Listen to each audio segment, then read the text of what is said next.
Maya King. That's me. Saturday, 14th October, 2023. Yes. We're having to mark the date here because it's a pretty poignant time of year for us. And it's 3 years since both me and Maya. Maya's a good friend of mine. My brother. Yeah, my sister. We've been on this journey together for over 3 years. Way over 3 years, almost 4 now, right? Yeah. Who found who? I think I started following you first on Instagram. Did you slide in my DM? I didn't. Yes, I did actually, What? because I was asking you about a book that you posted about. Oh yeah, was that And your it way talks in? about how the Black people are the original Hebrews course, I and remember. settled here in Accra. Yes. So I went to BFE Yeah. at that gas station to Yeah, go yeah. and find it. My second remember. December here. Yeah, my second remember. trip to Ghana. I was very kind. I let you know where to find it because it was like a rare gem. Yeah, And yeah, you're one for of sure. only a few people that have it. So you're right, it's coming towards 4 years. Yeah. And since we met, we've more or less been inseparable as friends. And you're someone that you're one of only a very, very, very tiny handful of people that I class as a friend in Accra. Because we've had to be like that to a certain extent, to be pretty focused. Protect your energy. I think so. So why are we here today? Well, we are celebrating 3 years of blood, sweat, and tears. Okay. Education by fire. Yep. Refinement by fire. Yep. Right? And we've learned a lot. And it's maybe time for us to start sharing some of the knowledge, because what a world we are living in right now. Absolutely. Like there's fires, there's Yep. earthquakes, there's rivers springing Yep. up in the deserts. There's a lot going on. There's wars, there's rumors of wars. Yep. There's a lot going on right now in the world. Absolutely. And I feel like in a way, it's kind of like a birthday for us. Right. I feel like we're about to receive our results papers from our first 3. It's like a bachelor degree. It is, yeah. Because, we used to talk about this thing about, Intensive study. intensive study, but, a degree is typically 3 years. No, master's an extra year. And I feel like, coming to Ghana in any capacity, whether you're in and out or whether you're based here like you, I feel like the first 3 years is a little bit like a university course. You become a brand new person. I think so. And we came in as mature students, no? Correct. So the state doesn't fund that course. No, we you have to paid pay from for our it. pockets. You got to pay yourself, and it's pretty expensive as so a mature student. Emotionally, spiritually, financially. Absolutely. Mentally. Let's start with the financial side. Coming here, there's a financial cost, and surviving here, there's a cost, and I think trying to thrive here, there's a cost. What has that cost been like for you? I think the biggest adjustment for me was just maybe learning a little bit more of like personal financial health. Yeah. I come from a country and an environment where everything is really based off of credit. Yeah. And also in a place where, I was full-time employed, so I had a paycheck every 2 weeks. So Yeah. you kind of know when money is coming in all the time, so you can operate like that. Yeah. Versus here, you have to work every day for money to come in tomorrow, or the next tomorrow, or the next month, etc.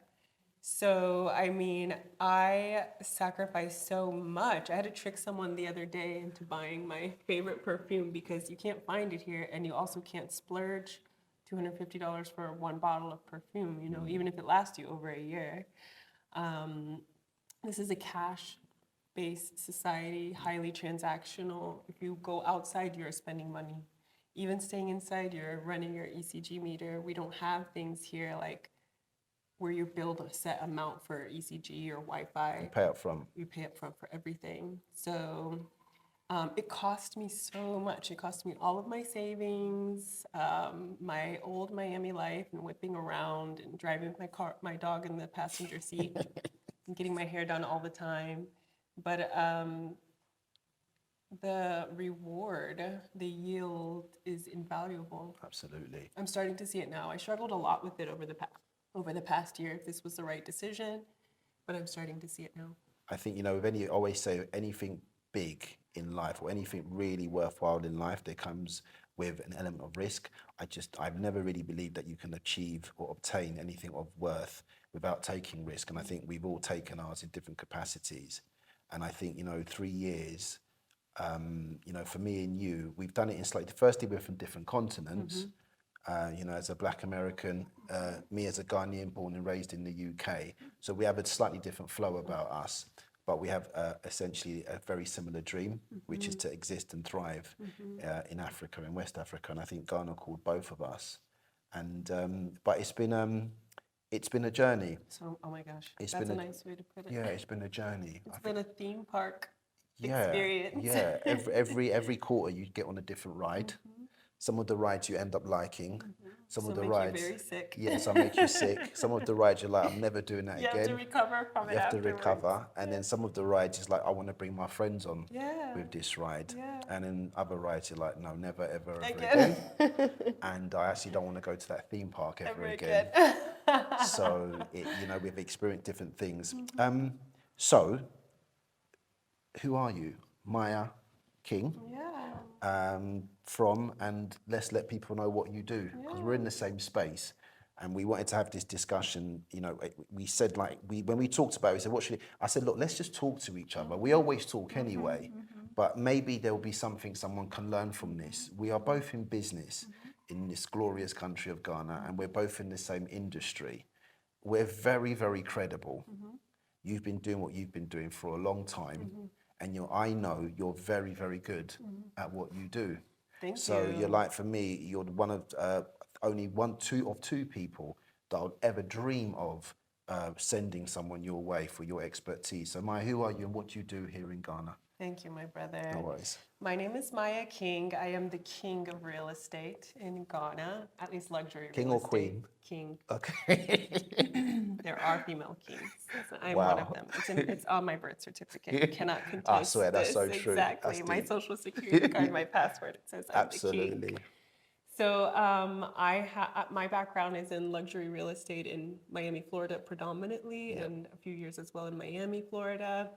I started a real estate services, boutique services company here in Ghana 3 years ago. Well, I worked research from almost like a year before I actually opened anything and branded my own services. But I offer all kinds of services, whether it's consulting. I do a little bit of property management, but definitely sales, leasing, and decorating, interior design, renovations oversight, etc. And then the rest of the time, I model, I sing. Karaoke singing or professional singing? Karaoke so far. Okay, cool. Can you sing? Are you actually any good? You'll have to come with me to karaoke and find out. I'm trying to avoid that like You the will plague. not, you promise me. Oh, God's sake. You promise The me. last time I did karaoke, listen, let me not act like I don't do karaoke. Right, everybody does. Listen, I'll do some serious karaoke. We call it KTV. This is in Asia.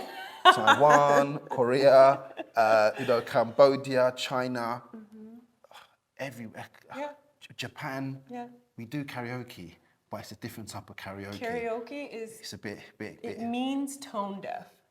It is not, rock, the Radio City Rockettes. Okay, fine. You're supposed to go and have a good time Alright, and cool. sing a song that makes everybody else sing with you and get your vibes up. This is why I love karaoke. All right, cool. All right, I might give it a go. You will. Okay, awesome. So, luxury real estate market. Yes, in selectively luxury real estate. Yeah, so, usually when we think of luxury real estate, obviously high-end, well put together, well structured, the interiors are incredible, the type of clientele know what they want, do well, professional, very clinical. And I think in terms of Ghana, so often international. Right. The market's here. Right. Tell us about the market, the luxury real estate market in Ghana. Well, so luxury is not a price tag, it's an experience. That's something that I learned, working with South Florida developers and property management companies. I was very carefully trained and groomed to realize that it's an experience and a level of convenience. So my clients come from all different industries, and there's a level of living and home sanctuary that they need to have so that they can be good at what they do and also have a bit of longevity in Ghana. So, a lot of times we come from the same places, but not always. So I kind of get with them, find out what it is that they want or need. I usually have the ideal property for them in mind. I show it to them first. They ask to see other options. They always take the first option I showed because it was right on the money. And that really takes what I think is super important as a real estate agent. When you engage a real estate agent, they do need to reflect your lifestyle. They do need to live in it and understand it. Otherwise, it's going to be really difficult for the real estate agent to present you with what you're looking for if they don't understand it. So for me, luxury living is appliances that work appropriately, Yeah. secure and safe, level of security and safety in the home, Yeah. location, finishing being done appropriately, furnishing done to a more modern level, not something that's super outdated and everything kind of smells funny, as well as the type of staff that are in the property, or even the level of professionalism that the landlord can offer as That's well. part of the experience. Absolutely, because if you have a nice property that you like people coming over, but the landlord is driving you insane, Yeah. it's not a luxury It's not a experience. luxury experience. So clearly you're passionate, very passionate Very much so. about this space, Very much so. and a space you've existed in for a couple of years in Ghana Yes. and many more years in Miami. Yes. So in total, how long you worked in a luxury real estate space for? 15 years. That's a long time. I know something about it. Yeah. Do you know, this phase or this length of time, 15 years, is actually pretty poignant for me as well, because my aggressive journey in Ghana started 15 years ago in 2008. I always tell the story, I'm sure people have heard it before, about coming here for a football tournament. Oh, was it? It was incredible. I mean, it was levels. I mean, because obviously growing up in UK, football's a big thing. And, you see all your white friends, they go and when the football tournaments were on in Europe, they would go, they follow their team around in Europe. Then, some of your Asian friends and people that are into cricket might, again, travel for cricket. I've got some lads that will travel far for rugby tournaments. So for me and my cousin to leave where we were and go to another continent at that age to watch purely for football, we did a lot of other things, to be fair. I bet. We did a lot of other things, oh my God. It was incredible. It was an amazing experience, but my aggressive activity in Ghana started then because I met somebody that was into land, which is what I do. And I mentioned 15 years because it's a long time, Maya. It is. And It's we a don't, lot of lessons it's a along lot of the way. lessons. We don't actually give ourselves enough credit for it. I think because we're still looking young-ish, a little bit grey here and there. You have grey hair. I've got grey hair, call me up. I don't think we give ourselves enough credit for how long we've been. Me and you now, we can actually easily say we've had that experience. Right. I've actually had more because I've been involved in property in London since the age of 5, because my dad was into property. So from the age of 5, 6, me and my brothers were always out with my dad doing property related stuff. So I've been doing it for the majority of my lifetime, but in Ghana 15 years now.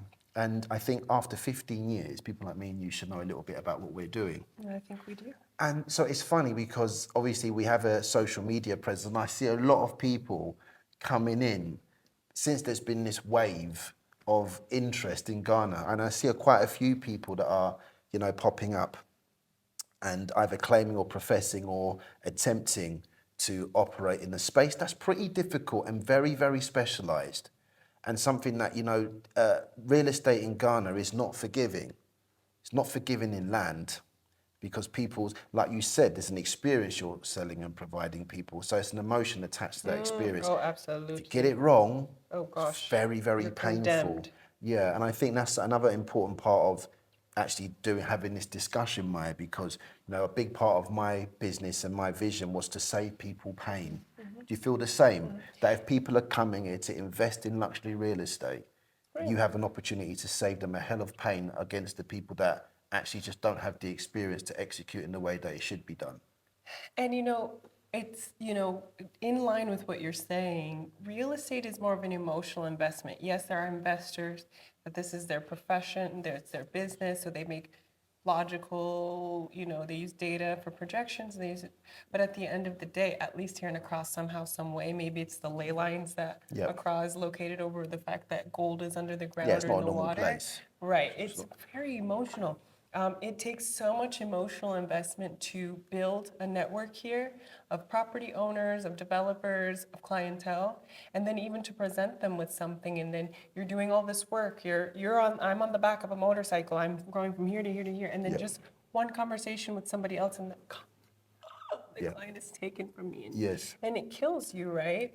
But what happens is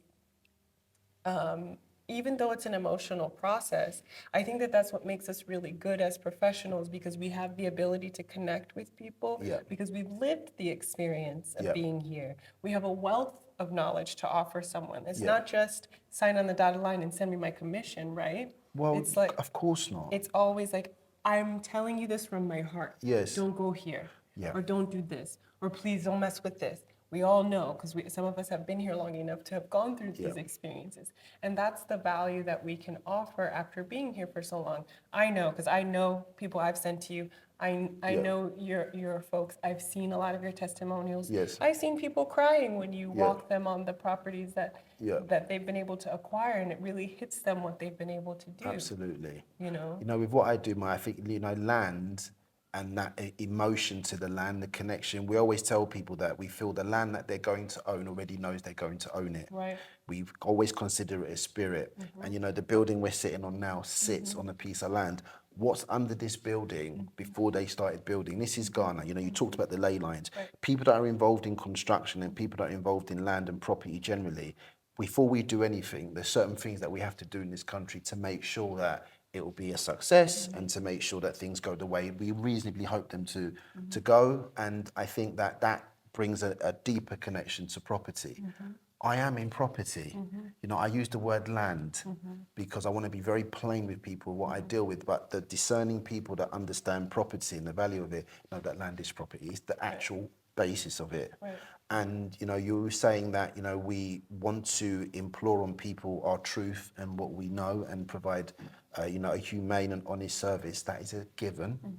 Because so often in business, I think if you make money alone your objective, I think you can lose sight Right. of what you're trying to do. It won't steer you that well, Right. although it's extremely important. Obviously, if you're having a business, the business has to be profitable. But I read somewhere that recently that, you know, the ultimate objective of a business is to provide an amazing service or product for the benefit of mankind. Right.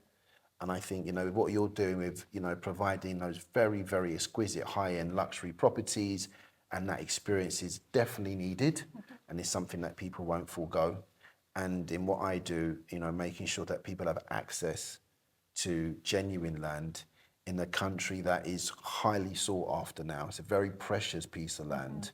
Then I think, you know, we're both in a space of trying to serve humanity to the best of our ability. Right, we're building communities. Yeah. That's really what we're doing. Yeah. Before I came to Ghana and I felt the calling, I truly felt that I had I a very remember. special I experience. remember that was a crazy year leading up to you You coming remember here. because it was you who I used to call you early in the morning Yeah, I before know. work, Yeah. and you would like hype me up for about an hour that this Yeah. isn't the wrong decision, but that it's spiritual, move. right? And if it's true, you can test the spirits Yeah. and see.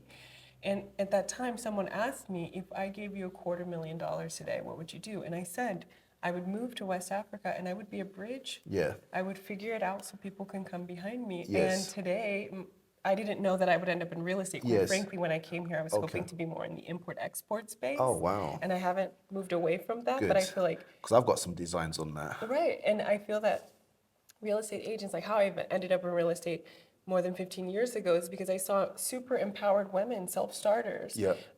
And that's what got me in real estate, that's what kept me in real estate, and that's what brought me back to real estate even here, because people saw my skill set and the talents and my ability to attract a specific type of clientele and Yeah. property.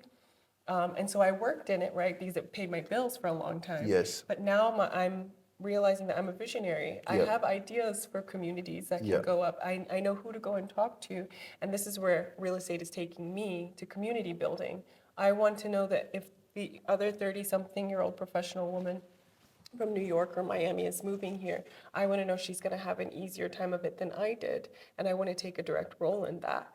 And you're doing the same thing. You're, selling property or land, but it's not just that one stop. You're helping to connect them with other stops that they need along the journey, and it's a friendship, a partnership that you're creating. And that's what's exciting about being in this space right now, Yeah. because I didn't see it 3 years ago, Yeah. and now I do. I've met with enough developers coming from Yes. other countries who want consultation services on how to do things the right way. Yeah. I see the vision that they have, and I'm Yeah. so excited for where this part of West Africa is going in the next 5 years, even Yeah. up to 50 years. It's really exciting. I feel we have to play our part. I feel we will play a part, we'll play a role, and then we'll move on, and there'll be other players. Right. I think we're in the most glorious phase of our post-independence journey because we're at the cusp of change, massive change globally. You know, something is happening in this world which is going to cause us, you know, some pressures that will create opportunities. I think what you've said about many people seeing opportunities in development and real estate here, some of their interests will be in line with what the country needs. Some will be purely for profit extraction, each to their own. But I know the philosophy of my company is to nation build. You know, we don't deal with everybody. Let's just put it that way. We will deal with more people than we currently do in future, but it will be in line in making sure that it works and it's of benefit to the state. And, you know, our nation, when you talk about building communities, we have a nation ourselves. You know, so often in Black America, you know, you hear the rhetoric of Black America is a nation. You know, those of us that are in Europe, there's a nation, but Europe is split into so many different countries. We have different languages, different cultures. I'm talking about the diasporans. But collectively, over the past 3-4 years, what has been nice is that the definition of diaspora for us has been pretty well defined now, I believe. You know, a Black man or woman, born and raised, usually, or residing the majority of their time outside of their motherland is now classed as a diasporan. And that diaspora is essentially a nation. And what we're talking about and what we always debate, but we will make a lot more, you know, structural and constructive effort to make it a reality, is using that nation and building a new nation within what we have here, our motherland. And I think this is what we're all attempting to do in Africa. It's very, very, very, very special. And it's very important to me. Maybe. I know you believe in scripture. You always mention scripture. I believe there's truth in scripture, you know, both biblical and Islamic scripture. There is something there. Both, it was prophesied. Yeah, there's definitely something there. I take a slightly different approach with my spiritual understanding of the world, but I definitely believe, and I know that there are scriptures that talk or refer to this type of thing that's happening in the length of time and the 400 years that we've had interaction with some of the other peoples of the world. And we're scattered to all four corners of the earth. Exactly. It's time to come back with our great possessions. And again, this is something that when the Year of the Return campaign was marketed, I was like, oh yeah, it is biblical prophecy, but let's see what happens. If you go on Facebook now, you'll see all the groups of people from all over the world who are looking for their corner on this continent. Not to touch on war and politics, but the CEO of JP Morgan Chase just came out in the news yesterday talking about the scary time we're in because food and energy commerce is going to be threatened, logistics and trade. And this is the only continent, maybe South America as well, where there's so many sustainable businesses that can be built under those umbrellas, and they are going to be built, and you'll see. And having an involvement in this continent, whether you live outside and have something here that you support, or you go ahead and transition over here, that's going to be the next generator of the world's millionaires. Absolutely. Right. And I'm so proud to be part of it from this point. You're going to be a billionaire, not a millionaire. I'm going to be a trillionaire. Trillionaire, well, we'll take that. My grandkids are going to be, be talking about me. Absolutely, You'll see. absolutely. 3 years passing. What are the things that are going through your head now about this journey? What was the preparation even to come into Ghana? Because a lot of people that I supply land to, and a lot of people that I speak to generally, always express they would always love to come and live here. So in your case, the 12 months leading up before you jumped and came, what was that looking like practically? What do you advise people to have to consider and get involved with before you come, in hindsight, and what you did? Sure. So for me, I can tell you my story, but then I'll tell you what I would recommend. Yeah. For me, I was blessed to have met people who invited me to experience Ghana in December. Yeah. For me, that was super special because I'm a Christmas Day born. Okay. So I never get a birthday party because my whole life, all my friends are with their families for Christmas, you know? Christmas Day, Christmas Day. Christmas Day, Christmas Day. So I've never really had a birthday party. A king was born. Is that like some? I like that. You like that? I've never really had a birthday party, and I've actually never been away from my family for Christmas either. But I came and I had a wonderful little birthday celebration, Yes. and I just love the energy here. Like everybody's in celebration. You can tell everybody's taking some time off of their normal lives, and everybody's about enjoying the present moment Yeah. that they're in. And I had paradigm shift after paradigm shift after paradigm shift. And like I said, I had that special moment where I really truly felt on the shore Yeah. that God was like, this is where I want you to be. And I was like, bet when I retire, you Wow. know? And then I came again 2 years later and I had a very similar but more intense experience. In December again. Okay. I came for a wedding, Okay. which happened, a lot of weddings happen in December because Yeah. everybody's getting together Yeah. from outside. And I had a more intense experience, but the same thing. And so, again, I was kind of like, yeah, but like, how am I going to do it? Like, the life that I envision in Ghana is like, madame, like rich lady, like driver, like I'm buying a mansion. So I didn't have that money at that time. So I was like, I don't know, just gonna maybe wait a couple of years. But then, timing is really the vehicle of divine. And similar to how the whale came to get Jonah when he thought he was going to reroute from what God asked him to do. Yeah. God sent a racist attack, my first experience, and a pandemic. In States. Yeah, and he was like, didn't I say you're going to go to Ghana? All right, I'll go to Ghana. And I came to Ghana, like kind of thinking, let me come for a few months. I was advised, come for a few months, 3 months, 6 months. See how you can fit in. How can you assimilate? What's in it for you? What do you bring to the table? What it's going to be like? What kind of money do you have to have? So I was like, I'm going to be set for 6 months. I'll come. When the 3 months was over with, I'm shopping tickets, and then that's when the Capitol riot happened. And I don't know, after the experiences that I personally have already had in States in the past few months, if this is what I want to return to. Is that the racist attack you're talking about? That was a different. This is different. This is different. completely It's about the Capitol Hill Right. insurrection. Correct. Was that big for you guys? But when I saw it on the guy with the horns and stuff fine, and fair the Confederate enough. flags, I was like, Okay. this is like a horror movie, getting real. worse than Lovecraft Country or Get Yes, Out or, yes, it's like, yes. what in the world? Yeah, but it's real. Yeah. But it was real. Yes. It wasn't Yes. produced and edited. It was real. So I ended up just putting on my big girl pants and making it work. And I was blessed to have been offered a job to help someone else start a real estate company. And that's kind of where I started to see where my niche is, the service that I can offer that's different than other folks who are already here and maybe established. And I still didn't have the faith. So before you came, were you in saving mode? Were you in networking mode? Were you asking friends and family? Oh, for sure. That here or back home? What were you doing in terms of preparing financially to come? Saving? Were you slowing down over there? What were you doing? So post that attack, I ended up moving from Miami and moving back to my parents' house. Yep. And that allowed me to save quite a bit. But at the same time, like pretty much from 2017, I started following Ghanaian media, Ghanaian media channels, so I can learn what is the economy like, what's happening, what's the lifestyle, and started just paying a lot more attention, listening to music from West Africa, just acclimatizing yourself with what's happening. Right. Can I ask, just sorry to interject, racist attack? Racism is real, it exists.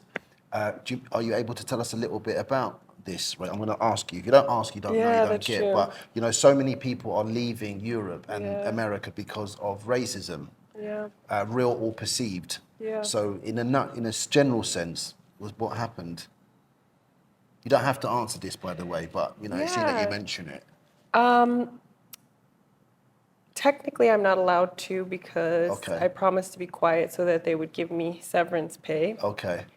So I'm not really allowed to talk about it, but I mean, that does indicate that it happened in the workplace. Fine. Okay, right? cool. I understand. And made it difficult for me in several different ways. And then, what was the worst part about that is like how when I was very graphic with my close friends and family of what happened. And it was just surprising how many people from like Miami police to all this was kind of like, get over it. Yeah. The workplace racism is rife for us. It's a big part of our lives dealing with that, especially the clandestine one, you know, where you're so good at what you do in the workplace, and unfortunately, you know, you come across certain individuals that want to make your life difficult, and you can just tell. Or they see that you shine, You're a threat, and they'll do their best to try to dim you in down. every kind of way. Absolutely. Microaggressions. And you know, sometimes we're accused of having a chip on our shoulder about this Right. matter, but it's very distressing for our It's not nation. a chip on our shoulder. It's not. It's genetic.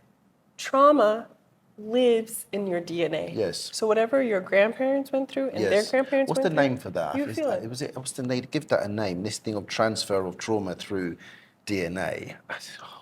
It's above my pay grade. Oh, I forget the name they give it, but it's real. But It it's does real, exist. true. So if there is something that your great-grandmother went through, your great-grandfather went through, you may carry a fear of it, or you can be triggered by a similar instance happening in your life. And I don't think we're allowing descendants The of healing of state. Yeah. So a racist incident was one of your catalysts to say, you know what, this is enough. Right. I need to really explore. Right. And then in the midst of fighting for my rights, Yeah. I watch, you know, the police officer with his knee on George Floyd's neck. And I was like, it's 2020. It's 2020, you know? Yeah. I take a different view. I think we are deluded. I think we're deluded. I think we are, because it's 2020 or 2023, I think we really believe that, you know, structurally something has changed. The people we might move with, our friends we grew up with, you know, some colleagues we've worked with, you know, the masses might be okay. But the powers that be, the leadership structures that are in place and the institutions that are in place, to me, they're even more advanced with their oppression of people. I always want to concern myself with what affects my people, my continent, my country first, but I do have to concede it's not just a black thing. You know, the world is under attack by those who are, you know, extremely powerful, and for those whose interest it is to make sure that, you know, the people that are less influential are oppressed, and it transcends race. And I think a lot of people have started realizing that. We see it from the comments we get on some of the posts that we make, because we don't just stay in the lane of selling land. You know, I think that's, you know, that's not what we're here for. And so we hear a lot of the sentiment from people that, you know, it's happening across the world where people feel oppressed. There's forms of racism and definitely forms of, you know, prejudice that people are suffering, and it's very distressing and very traumatic. So I think for some of us, operating in Ghana is a little bit of a healing. Oh, it's absolutely been a healing journey for me. Oh, 100%. But what people don't tell you about healing is that healing doesn't mean that you start floating off the ground as you walk. It means that you actually go deeper into your stuff. Yeah. And it's very painful, and it's very lonely, and people don't understand you, and you kind of don't want to be around people, and you feel like you're constantly managing triggers and stuff like that, until you reach a point where you kind of realize the connectivity of all things. For me, I really dove deep. I took the timing to dive deep into my spiritual journey, my spiritual walk, and grow closer to my Creator. Yeah. And through then I started to realize that nothing is coincidence, everything is divinely orchestrated. And if that didn't happen when that happened, and then if the pandemic didn't start when it started, and if I didn't leave Miami when I leave Miami, and I didn't start cutting the fat when I started cutting the fat, I wouldn't have been prepared to come to Ghana as soon as the borders opened, and I wouldn't have been on my laptop looking about moving home as Capitol riots were happening, and I wouldn't have been offered the jobs that I was offered, and I wouldn't then realize that I didn't want to come to be an employee. I wanted to come and be that boss. Empowered woman that I wasn't allowed to be in corporate America because of all kinds of things. And then I still wouldn't be here today advising some of the top investors in the world about acquiring properties and starting businesses if I hadn't been here for 3 years and hadn't learned all of it as it's happening now. So I think I'm super thankful that I had the opportunity to get healed so I can become my best self and connect with my best self. So I probably didn't do the preparation, because healing is not something you can prepare and save for. But you know, they Patience say takes a lot of time. Where God calls you, He also provides provision, and He's covered me even till now. Like even till now. And what I would suggest to anyone coming to Ghana is spend your time visiting and falling in love with Ghana. Then start to see, where do you fit in this extremely beautiful, intricate, and complicated tapestry Yep. that is this social structure in Ghana. It's amazing. Where will you fit in? Yep. Who's your family going to be? What are you going to do to give back? Yep. Right? Don't just come here and make money. How are you going to give back? Yep. Right? Take your time in your honeymoon, in your courtship, right? Yep. But then when you get here, don't forget what your purpose is. Stay married to your focus, prioritize your intention, your goal, and then the way will appear in front of you. Don't come here like gold rush, crazy. But I think try. there's two camps. You know, I think there's those that you will literally jump, And they are. and they do, and you know, I hear stories. Some are doing okay, others I think hit challenges that they could have maybe prepared for, and then there's others that are a bit I think structured about how they prepare an entry. I consider myself in that bracket where, firstly, I can identify what you're talking about, having an element of trauma that catalysts you to make this journey. I definitely share that story. I had something happen in my life that definitely sort of, I think, hastened my approach to being in Ghana a lot more often than I was previously. Something that I deemed to be relatively traumatic for me at that time. And Ghana definitely has been and was a healing for me. There was a particular trip I remember I came on where I literally came back for healing, because I always describe Ghana as soul food for me. I feel like wherever you're from, but in the context of being an African, I personally feel, a lot of people come to Africa, they don't like it here that much. But for those people that do like it, I feel that if you don't come here regularly, and regularly to me means once every 3 to 5 years at the minimum, I think you get spiritually sick. I think you start really getting caught up in a false reality in Europe in the West when it's not your homeland. Right. So coming back to Ghana and having that healing for me was extremely important. It was a trip I'll never ever forget. And it was a trip that, helped set my journey into what I'm doing now, because what I'm doing now I always knew I would do for a very, very long time. Wow, really? Yeah, absolutely. Wow, so I didn't know that about you. Yeah. That's what kind of motivated you. So how has your journey been? And I ask this question because in ways we are different in that I don't know where my ancestors came from, Yeah. right?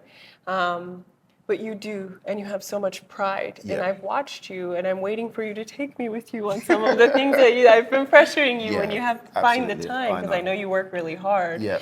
But it's really beautiful to kind of watch, how what your covering is, and you walk under that, But still, you grew up in Europe, so yes. what has Yeah. You know what I've been through because I've called you crying. We met for lunch when you're in town crying. You were there that day that, really my life changed. It was you who, kind of connected me and helped me get amongst my tribe. Yes. So what has it been like for you? For me, it's been a lifelong journey. But that lifelong journey really started from the age of 17. I didn't come to Ghana when I was young. I came at an age that, looking back, was the right time for me to come because my eye was open. I'd already, immersed myself in London. I understood myself in London. So coming here at 17, I could operate a little bit. And the journey for me since then has been coming obviously regularly from the age of 17 till 30. I was coming regularly. And from the age of 30 to where I am now, I'm 42, I'll be coming religiously. And so it's been a prepared journey. It's been one that's been very beautiful. I do know where I'm from. I can't lie to you. I know exactly the home that I'm from. I know exactly the town that I'm from. I know exactly the nation that I'm from, the Ashantis. And, I've gone further. A lot of us have done our DNA tests. I know exactly who I am.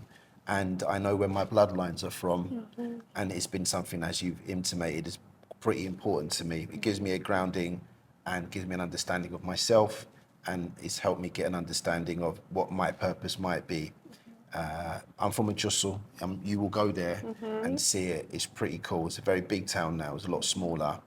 And, I've just been passionate about Ghana since the minute the plane doors opened at the age of 17, 1998. I was already a father by then. And, I came to Ghana for the first time. My son was probably 3 or 4 months old at the time. And so that was 26 years ago. And I just fell in love with the country. I saw the beauty, I saw the realness. It was the first place, obviously, I ever went to where everybody was black, which in itself was just an amazing thing to see. Um, just see people that look like you was incredible. To go to a hometown where you meet your mum's family and your dad's family, they look like replicas of your parents, and it was all very, very surreal. Wow. And I just felt at that early age that I wanted to do my bit for my country. If I could go back, I probably would have joined the armed forces. I looked into it when I was, I think, in my late 20s, but I was a bit old then. But if I could go back to Crazy 18, to call yourself 19, old in your yeah, 20s. well, to join the army, because I think it's something you want to do early doors, especially, like certain nations have national service, which I would implement in this country if I ever had the chance. With you coming here, you want to come regularly, we will stick you in the army for 3 months. It's at least your summer holiday. Wow. Absolutely. For your summer holiday, we'll put you in the army for 3 months, 2 months, because we know when you break for school. Don't try and pull all over our eyes. The state will help facilitate it. Your family will have honours for dedicating, for offering their son or daughter to the nation to do something of benefit to the nation, and you will have that sense of pride that you help maintain or develop your country. So I do wish that at that age, I would have done a stint in the armed services, even for a year, because I could have done it. I was pretty smart in school, and my path in university was relatively straightforward for me anyway. But I had a son, I had a child, I had responsibility from a very, very young age, and I didn't want to leave him for long periods of time. So overall, I think I made the right decision. My experience in Ghana is now plentiful. I move pretty smart here. If you're not my friend, or if you're not my client, or you're not my family, you're not going to know me too well, because I'm a man operating in a different country. And I always say to people that, even though I'm Ghanaian through and through, to most Ghanaians, I probably am an immigrant, and I'm definitely a bogger. And we're not the same, and I think that's even worse for you guys that are not Ghanaians. And we call ourselves brother and sisters, but actually the term I'm using more and more now is essentially we're like cousins. We're from the same family branch, but cousins in different households move a little bit differently. So I was coming here regularly. I've been investing in land for a long time, 15 years. I've described that story a good few times, so I won't bore people with it today. But I know a little bit about land in this country, and I have land in this country. And it's something I've had to accept more recently, that I am a landowner in this world. And when you're a landowner, that comes with a whole different set of obligations and responsibilities and honours and opportunities. And being a landowner in this country to the extent that I am now, I always knew I would supply land to people, but I didn't. If I told you that I'd envisaged this 15 years ago, to the extent that we're doing it, I think I'll be lying. I have a vision, but I didn't. The way it's worked out, in the detail it's worked out, I couldn't have fully predicted. I knew I would supply land to people, but I didn't realise I'd do it on this scale, and I didn't realise that I would end up essentially becoming like a little chief of a town, which Wow. I never really ever thought about. All I Wow. wanted to do, Maya, was give land to you. Wow. I just don't understand why people want to cheat you for money. I don't get it. I just never understood it. Because there's a karma related to Yeah, that, right? it's land. I never understood it, sis. So But look what you're doing. What you're doing now. what I'm doing is what I'm doing. What I'm doing is, to be honest with you, it's been extremely challenging. But I've done some pretty amazing things. You have. Yeah. I've been watching your journey up close for the past 3 years. You've come such a long way. You've touched so many lives in the process. Yeah, I've tried. And you're building an empire, and it's very clear from the outside. I'm so proud of you. So proud to know Thank you, Maya. What other people see, I might not see, because when you're so close to something, you can't. I think your spectrum is a little bit narrowed. I'm very, very focused. If I supply you a piece of land, that land that I give you is just as important as your neighbours, and it's just as important as the overall project. So me and Richie and my entire team, we stay very focused on the task. So I don't know what the world is seeing, but I can tell people for free, we have something very, very special in this country. Yes. It is just no two ways about it. There's nothing like what we're doing, I think, in the whole of Africa, because there's no one doing what I'm doing for the reasons that I'm doing it. That alone and that intentionality is pretty strong. And then over and above that, just the way we've executed it and the beauty of the land, the location of Prampram. You don't hear anyone else talk about any other area apart from Prampram when it comes to land. So we've gone in there in a pretty strong way, and we've crafted this network of communities to give to our people. So I'm proud of what we've tried to do, and I'm going to continue working hard and smart to fulfill the objectives of my soul and the objectives of the soul of the land. And that is for people to have a really safe space away from the demons, because they are quite literally demonic in the places that we're leaving from or residing in. And I really want to be clear that many of us have amazing lives, in the places that we're leaving from, Europe, America, Asia. Many of us have great lives, but me personally, I believe at the end, the state views you as an underclass. And your colleagues and your friends that might smile in your face realize that you are an underclass in that country. And I think the threat and the risk that our children will have, having that stigma over them, I don't think you can wipe that away. And I think having some optionality, if you choose in your own country, I think it's okay. And that's why I'm working. Did that answer your question? Well, I was asking you, what are some of the challenges, what are some of the obstacles that you face? Sorry, alone? Dana. So I love waffled on. Did I waffle on about something? You didn't. I hate that. Do you remember? You gave us you motivated us. Did I? Did you ever have a situation in school like when you take an exam? I always tell my daughter, when you're taking an exam, read the question, because you could end up answering it and it's not actually the question they're asking. Did I do that? My challenges have been many. Many. I think the main one has been how you navigate as a young man with a family, being in and out of Africa for so often and so frequently and spending so much time here. I think for me, that's probably been the biggest personal challenge.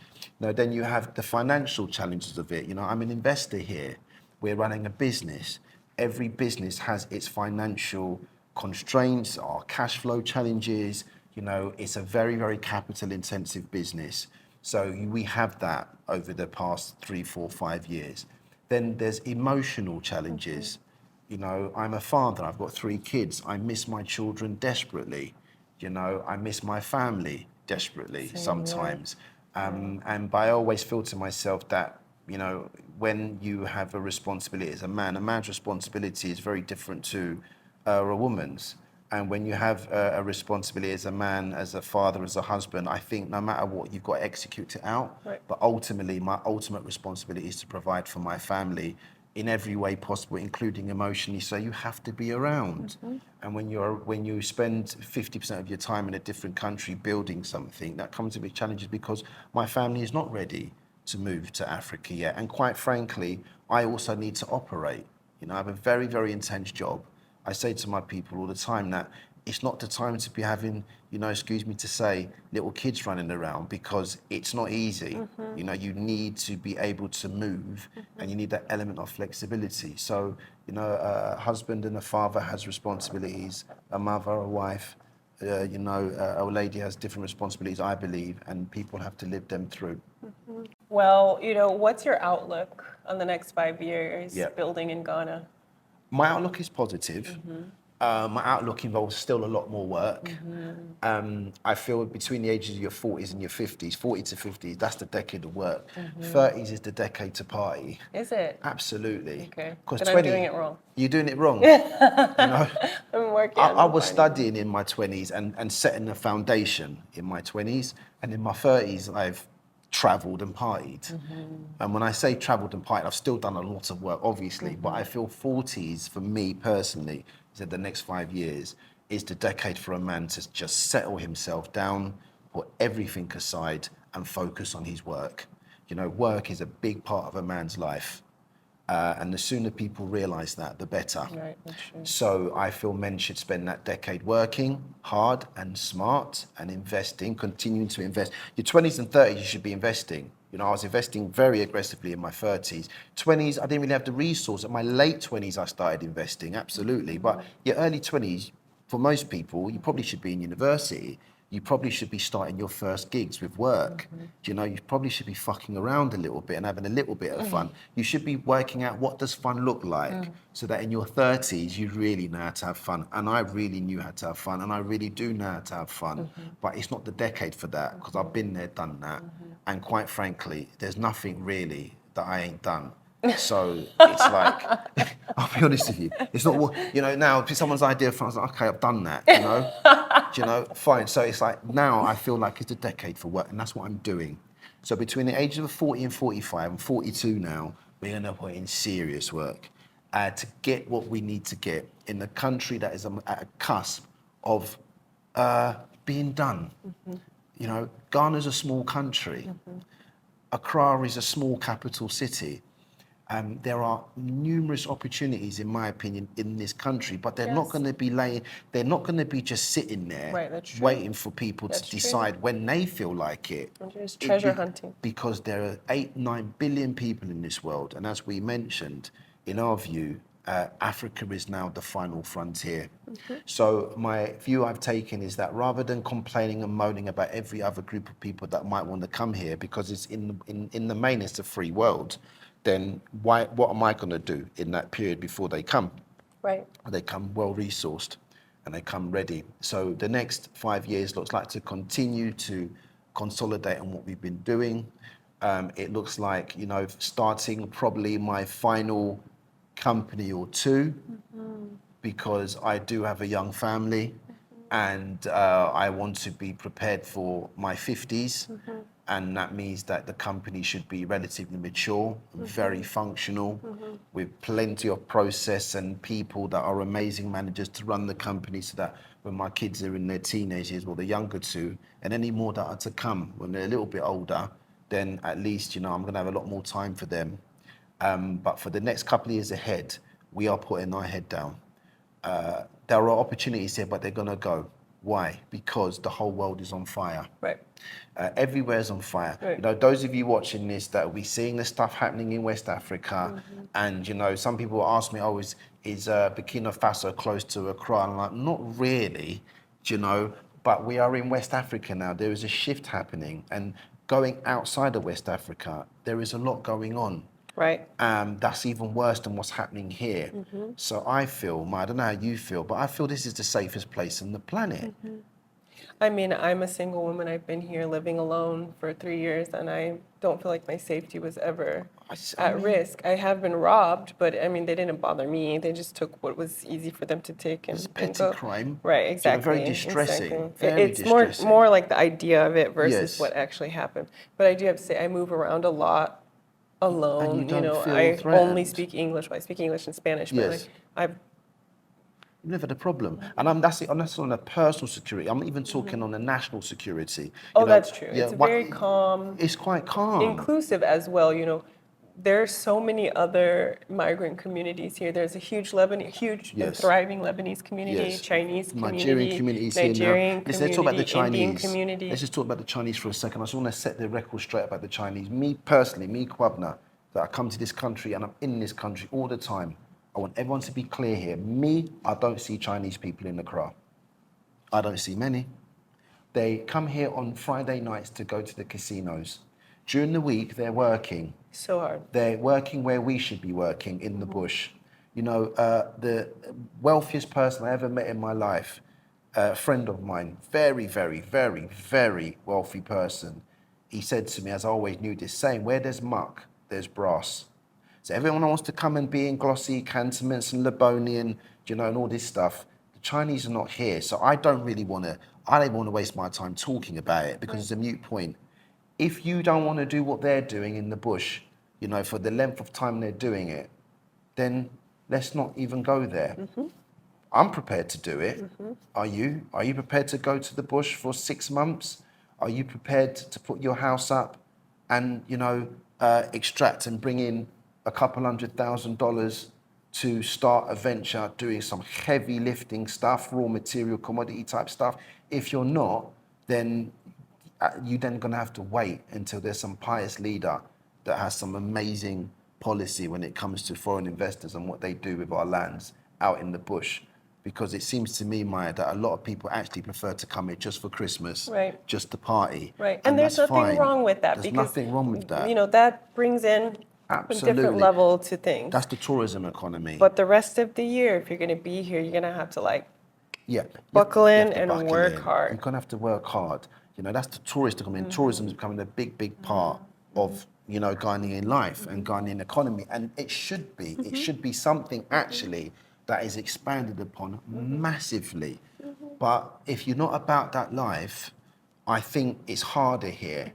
And I think a lot more Yeah. people, the good news is that I meet a lot more people now that are about that life, that they understand coming here is it's work. So the next 5 years for me look like work, it looks like investing, it looks like keeping my head down, it looks like staying healthy because I need to live. I need to be at my peak physically and mentally. The next 5 years looks like being more, I think, appreciative of my emotional care for myself. Yes, You very know, important. yeah, spending more time on myself, building myself more. Because I think in what I do, if you're not careful, you can spread yourself too thin. True. You know, we have nearly 300 people that are essentially citizens of our nation. Wow, And congratulations. yeah, it's just a number. But what's more important than the number is the spirit, the spiritual energy that's attached to those 300 people and their families. You know, some of these people have got children, some have got, obviously, some have got parents, brothers and sisters. All those people have a route through. So we're essentially, as far as I'm concerned, carrying part of the spirit of 1,000 individuals. And me and Richard, the people that are essentially heading up this, have got a pretty big responsibility, and therefore we need to take care of our emotional Right. side And spiritual. and I'll come to the spiritual in a minute. We definitely need to take care of our emotional side and, like you said, the spiritual side, because you mentioned the word leylands. I've got no idea why God chose me to be Ghanaian. I'm very happy that he did. Like everyone that comes from their respective countries, I know they're really proud, and so are we here in Ghana. I don't think this land is normal, personally. It might be the gold. You know, people say gold's a spirit. You know, It's a conductor. it's a conductor. What you have to do to find gold, the people that are very good at finding gold, and when you find gold, people won't tell you what you have to do when you find the gold Right. if you want it to come more. If people tell you, even some of you that would love to get into it, you won't be prepared to do it. So gold is a deep thing. And I don't know if it's that, you know, and what's required for that. But this land to me is special. Very, very powerful land. Oh, yes. Very, very spiritual land. Yep. I heard the saying once. Transformative. Transformative. And I heard the saying once where they said that all the gods live here. Fine. Is it? That was a saying that, makes a lot of someone that sense. is very, very smart about these things told me. That's it. And I believe it. So the spiritual side of my own growth is very, very important to make sure that, you know, I try and connect with my inner God often, that I try and connect with the Supreme Creator as often as I can, and, you know, be a servant to her and to, you know, her principles of humanity and decency to the world, to try and be disciplined, you know, within that, because I am only human, you know, and we're all flawed, you know, we're all flawed, and life comes with challenges and Right. temptations and Right. risks and problems and stresses. So amongst all of everything, you know, the business is to make sure that my spiritual, emotional, and my discipline and my physicality and everything is well looked after. And if that basis is there, then the financial side will come.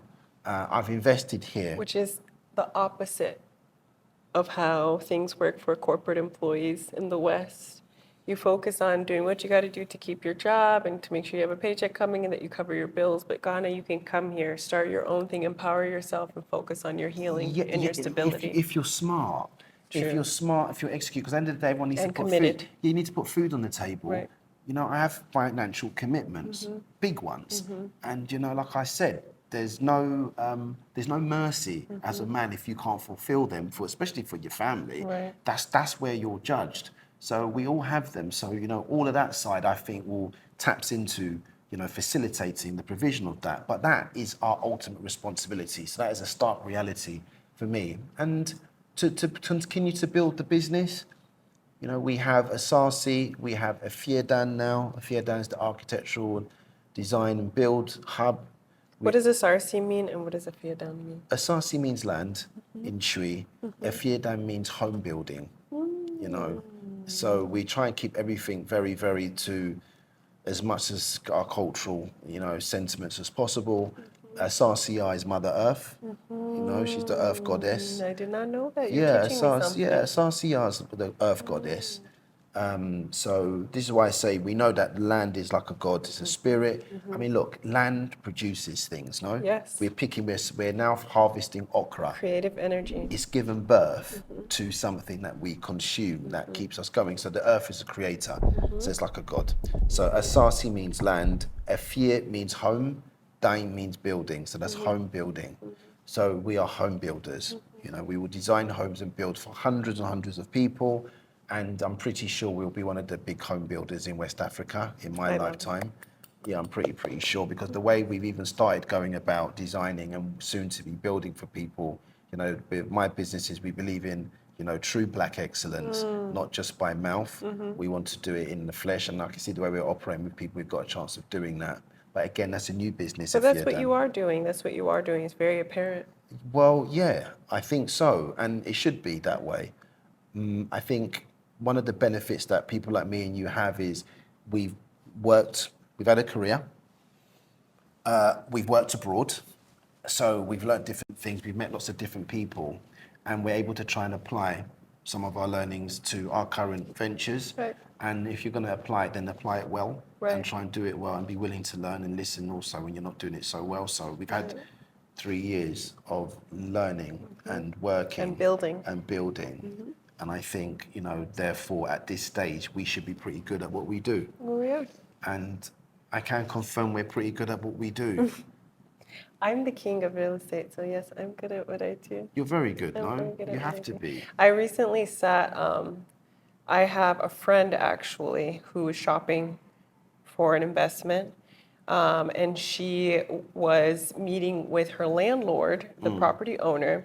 She wanted to buy the apartment that she was in. And I was very blessed because when she introduced me to the landlord, because I was just being quiet, she really wanted me to be a witness to the conversation. Yeah. She said, Maya's the only real estate agent I know that when you ask her for something specific, she definitely shows it to you, and maybe 2 or 3 options. Yeah. And I was like, You listen. You listen. Well, you have to listen. yeah. You have to listen And in meet business needs. and Yeah. meet needs.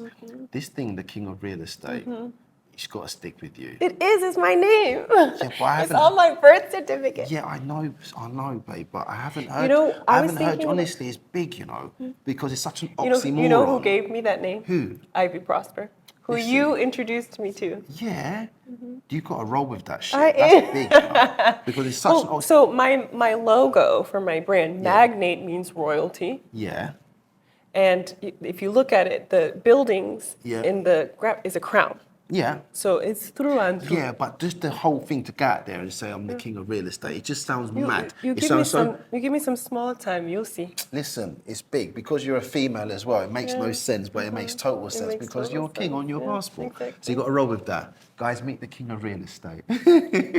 Maya King, cool. So are you going to be busy in November and December? Yeah, of course. I'm always busy. Okay, but I want you to take some time out and join us for brunch. Yeah. Working with the Diaspora Resource Center, Yep. founded by Aurelia Pert of One Africa Properties. Yeah, I know Aurelia. Yeah, she's a powerhouse. And She's we're pretty putting, solid. she's very solid. Yeah, she's I like very her. strong. Yes, she's good. yes, good at what she does. So you lot are going to eat We are going to host Stuff a your brunch. faces. Yes, we're hobnobbing. all of it. We're going Really? to dance. Hors d'oeuvres We're and going to Prosecco. vibe. All of it, baby. Lovely. 3-course meals, my love. And free mimosa. Really? Three if you get there on course? time. Yeah. That's pretty good. So we're going to have a brunch at Afrik in Accra, Ghana on 18th November.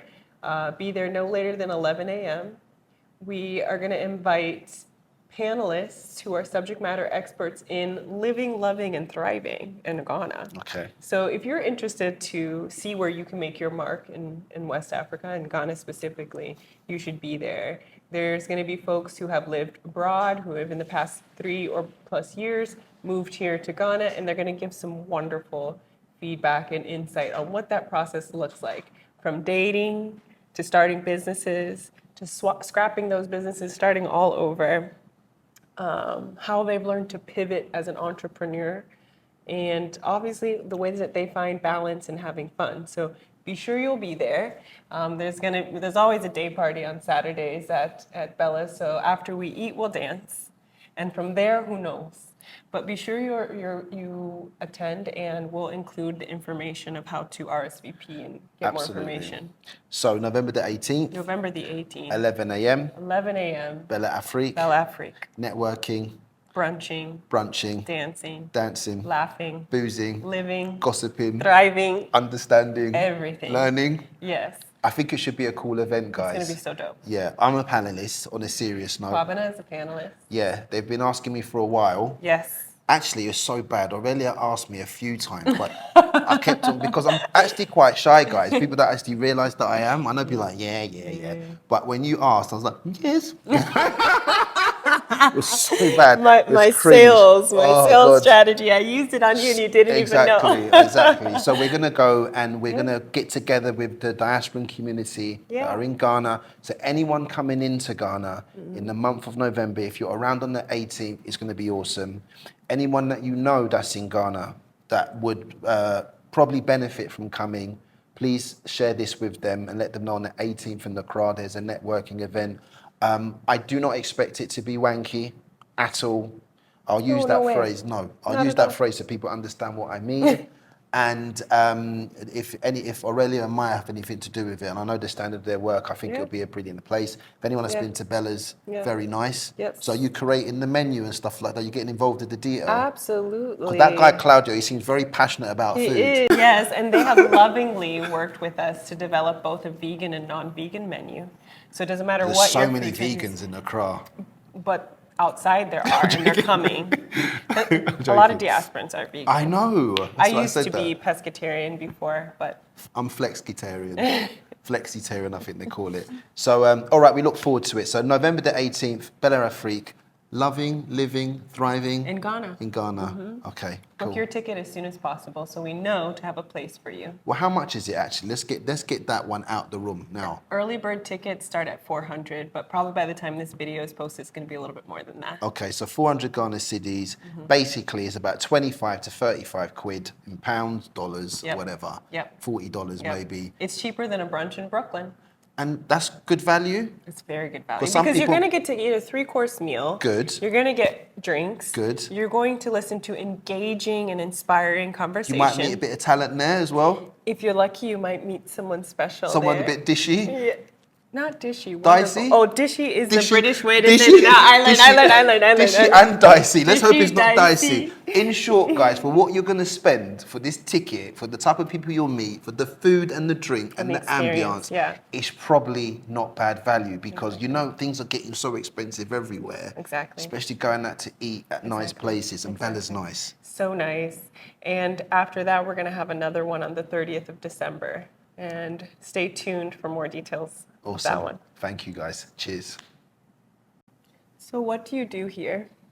I specialize in providing land to the diaspora. And I've done it in a way that we can all be together. Not to hide from anybody or shy away from anybody, but there's a concept called strength in numbers that I believe in. So we've created a settlement, an area in Prampram, and I specialize in making sure that good, hardworking brothers and sisters can sleep at night when they want to get land here. When they get land here, they're surrounded by pretty cool people like me and you. We're okay, we're not too annoying most of the time. Depending on the day. Depending on the day.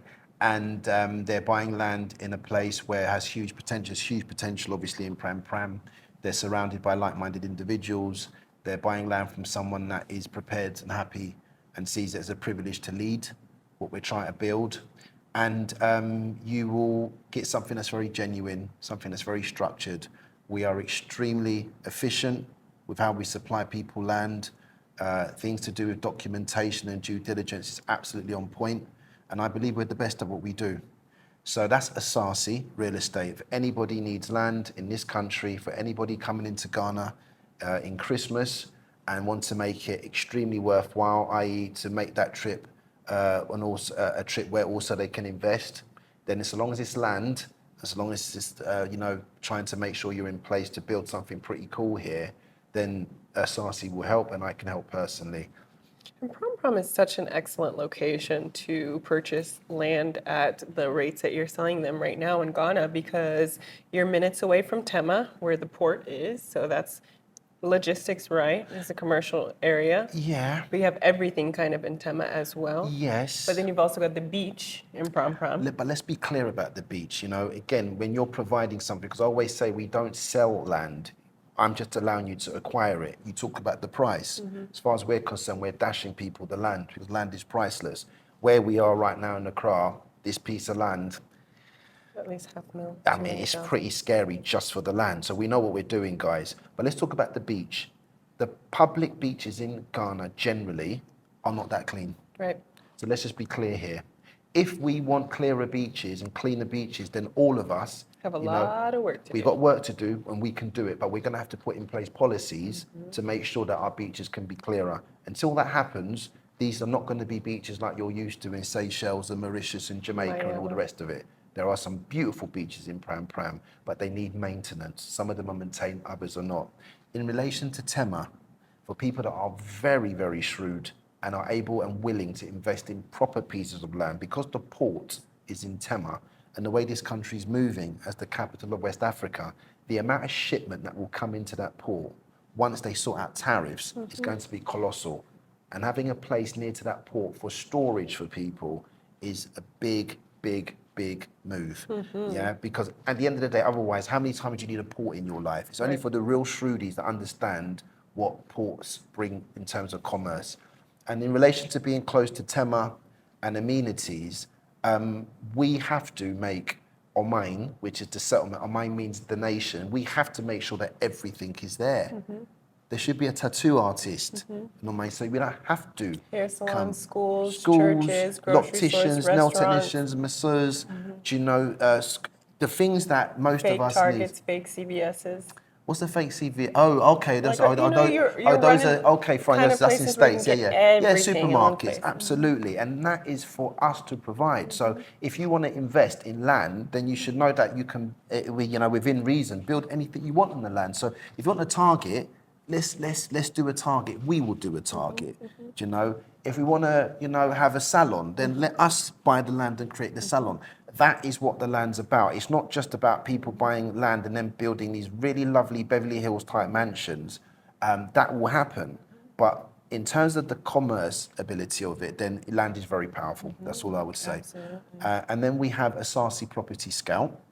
And Asarci Property Scout, we call it our anti-land fraud department, but it's more than that. It is pure services to anyone involved in real estate and to anyone that needs to check and do due diligence and survey and assess an investment that they're about to make in Ghana. So I'm going to buy a piece of land in Abri. And you've seen it on YouTube, but you actually know nothing about Abri because the place they're trying to sell you ain't even in Abri. Let us come and tell you that, look, this is not Abri.